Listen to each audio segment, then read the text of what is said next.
সিলেটের 4 বিদ্যুৎ কেন্দ্রে 6 দিন গ্যাস সরবরাহ বিঘ্নিত হবে বলে জানিয়েছে Jalalabad gas transmission and distribution system limited. এতে বাড়বে লোডশেডিং।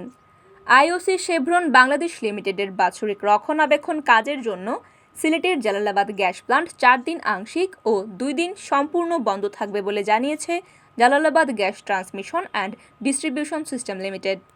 এ সময় সিলেটের 4টি বিদ্যুৎ কেন্দ্রে গ্যাস সরবরাহ বিঘ্নিত হতে পারে জানিয়ে বিদ্যুৎ কেন্দ্রগুলোকে সাময়িকভাবে বন্ধ রাখার অনুরোধ জানিয়েছে জালালাবাদ গ্যাস কর্তৃপক্ষ। তবে এই সময় আবাসিক গ্যাস সরবরাহ স্বাভাবিক থাকবে। এমন পরিস্থিতিতে বিদ্যুৎ উৎপাদন ও সরবরাহ কমে গিয়ে সিলেট বিভাগের 4 জেলায় আগামী 24 তারিখ পর্যন্ত লোডশেডিং বাড়তে পারে বলে জানিয়েছেন বাংলাদেশ বিদ্যুৎ উন্নয়ন বিভাগ। সিলেটের 4টি বিদ্যুৎ কেন্দ্রে সাময়িক গ্যাস সরবরাহ বন্ধ রাখার বিষয়টি জানাতে গত 18 April Jalalabad gas transmission and distribution system লিমিটেডের উপমহাব্যবস্থাপক মোহাম্মদ রেজাউল করিমের সই করা একটি চিঠি পাঠানো হয়। Jalalabad gas transmission and distribution system লিমিটেডের মহাব্যবস্থাপক খান মোহাম্মদ জাকির হোসাইন চিঠি পাঠানোর বিষয়টি নিশ্চিত করেছেন। বিদ্যুৎ কেন্দ্রগুলো হলো বিপিডিবির অধীনে কুমারগাঁও 150 মেগাওয়াট ও কুমারগাঁও 20 মেগাওয়াট বিদ্যুৎ উৎপাদন কেন্দ্র এবং বেসরকারি ইউনাইটেড পাওয়ার লিমিটেড 25 মেগাওয়াট ও দেশ Cambridge rental power plant 10 megawatt.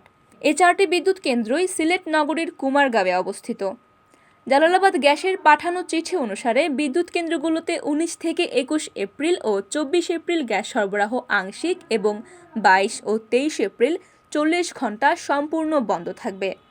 আংশিক বন্ধের সময় বিদ্যুৎ কেন্দ্রগুলোতে স্বল্প চাপজনিত সমস্যা থাকতে পারে এবং বিদ্যুৎ কেন্দ্রে উৎপাদন কমানোর প্রয়োজন হতে পারে। বাংলাদেশ বিদ্যুৎ উন্নয়ন বিভাগ সিলেটের প্রধান প্রকৌশলী আব্দুল কাদের বলেন, কুমারগাঁওয়ের এই প্লান্টগুলো থেকে উৎপাদন হয় 228 মেগাওয়াট বিদ্যুৎ। এর মধ্যে সিলেটে লাগে 163 মেগাওয়াট, বাকিটা সুনামগঞ্জ জেলায় সরবরাহ করা হয়। বিদ্যুৎ কেন্দ্রে গ্যাস সরবরাহে বিঘ্ন হলে বিদ্যুৎ উৎপাদন কম হবে। এর ফলে ঈদের সময় লোডশেডিং বাড়বে। তিনি আরও বলেন, বিষয়টি জানার পর আমরা আলোচনায় বসেছিলাম, কিন্তু রক্ষণাবেক্ষণ কাজের জন্য যুক্তরাষ্ট্র থেকে শেভরনের প্রকৌশলীরা ইতোমধ্যে দেশে চলে আসায় আপাতত আর কিছু সম্ভব হচ্ছে না।